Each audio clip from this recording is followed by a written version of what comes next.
que les lions n'auront pas leurs propres historiens, l'histoire de la chasse glorifiera toujours le chasseur.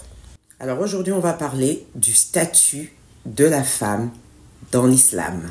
Le statut de la femme dans l'islam est clairement défini dans les textes religieux. Une figure historique est Khadija, la première femme du prophète Mohammed, qui était une veuve, une femme d'affaires prospère, et qui pendant des années a soutenu le prophète financièrement et moralement dans sa quête religieuse. Donc je vous laisse regarder cette vidéo que Gabriel Suleika décrypte sur les femmes et l'islam. Ma femme n'aura pas le droit de voyager avec ses copines. Vous avez ici le symbole même de l'ignorance et du mépris intellectuel de sa propre religion. Quand on s'exprime sur l'islam et qu'on prend la parole comme ça, dans une vidéo qui va nécessairement tourner, de par les propos polémiques, il faut s'attendre à ce que je vienne vous fracasser. En tout état de cause, le 21 avril 1944, la France donne le droit de vote aux femmes en pleine Seconde Guerre mondiale. L'islam, en 610, lors de la venue de la Révélation, avait déjà commencé cette démarche de donner des droits aux femmes, leur permettant d'hériter, leur donnant le droit de divorcer et leur donnant un statut qui pouvait, entre guillemets, s'apparenter à une égalité ou une parité avec les hommes. L'islam répète, au-delà de la sourate 4, la sourate dite des femmes, que la femme, il faut vouloir à lui veiller du bien. Elle n'est pas vue comme une soumise, ni comme un partenaire que l'on peut, entre guillemets, manipuler ou vendre de gré à gré.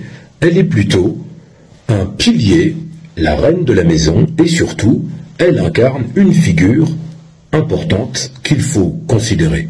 J'apporte cette précision historique, puisque, comme vous le savez, je suis historien, mais au-delà de cela, la sémantique est importante.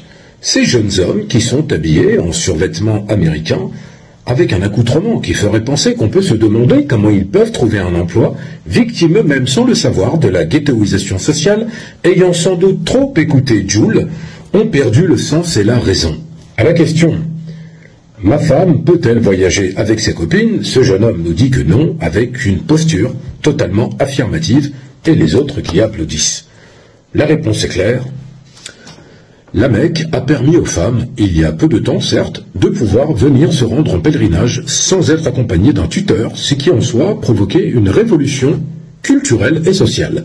Au-delà de ça, l'Arabie Saoudite a permis aux femmes de conduire. Il ne s'agit pas d'un progrès social, il s'agit d'un retour à la raison.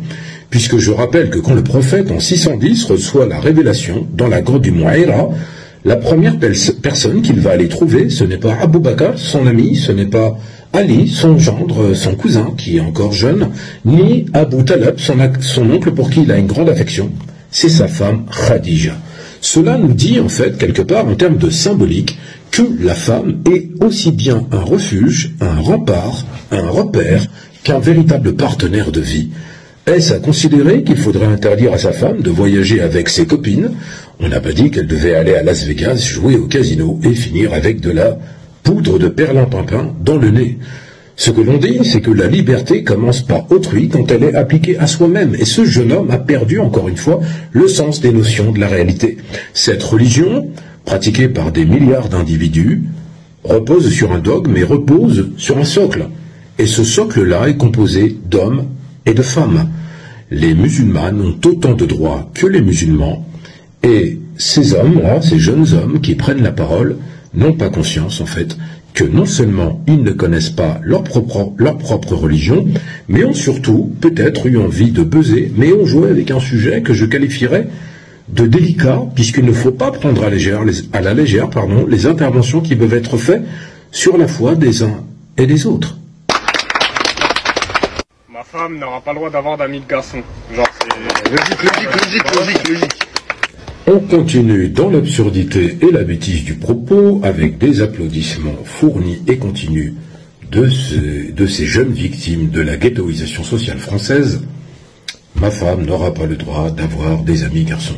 Décidément, ils n'arrêtent pas d'ouvrir leur bouche pour donner des droits et en enlever, en se plaçant comme juge et bourreau d'une sentence de l'exclusion sociale de la femme ou de son admission dans telle ou telle place. En tout cas, à cette question-là aussi, on va y répondre. Peut-elle avoir des amis garçons? Peut-on réfuter son identité et réfuter son histoire et son passé? Je m'en explique. Vous épousez une musulmane, vous êtes vous-même musulman, et c'est votre femme, et vous découvrez qu'elle a des amis garçons, ou même avant, tiens, tenez, même avant. C'est-à-dire des amis de l'école, des amis peut-être d'enfance, de l'école primaire, du collège, de la fac, des amis du travail, des amis, peu importe, des amis. On a dit des amis. Alors vous allez me dire, l'amitié homme-femme n'existe pas. Si vous voulez que je fasse une vidéo, commentaire. Mais en tout état de cause, à considérer que ce sont des amis qu'elle a, peut-être 1, 2, 3, 4, peu importe, de longue date, avec lesquels elle entretient une profonde amitié sincère, dénouée de tout intérêt, que même ces hommes sont peut-être aussi mariés de leur côté. Allez-vous donc faire preuve d'une autorité compulsive à leur dire, eh bien tu vois, ton ami, par exemple, Quentin, que tu connais depuis 14 ans, c'est terminé. Tu vois, ton ami Abdoul, que tu connais depuis 23 ans, c'est terminé. Et de toute façon, je ne veux plus que tu parles avec eux. Parce que j'ai envie de vous dire, si votre femme, naturellement, chaque soir sort avec Quentin ou Abdoul, il est clair que ça va poser difficulté. Maintenant, si elle a des échanges cordiaux et qu'elle souhaite, par exemple, les inviter dans le cadre d'un brunch, dans le cadre d'un échange pour présenter peut-être son mari, qu'est-ce que vous allez pouvoir lui dire? Si ce n'est, eh bien, voilà. En tout cas, nous avons encore la démonstration d'une incompétence notoire. Quand on ne sait pas de quoi on parle, c'est mieux de se taire. Ma femme n'aura pas le droit de sortir après 19h. Ma femme n'a pas le droit de sortir après 19h. Je pense que tes parents n'auraient pas dû, toi, te laisser sortir après 19h, parce que regarde le résultat. Un cerveau tellement absent qu'on doit se demander si tu dois faire un IRM ou un scanner pour qu'on puisse le trouver.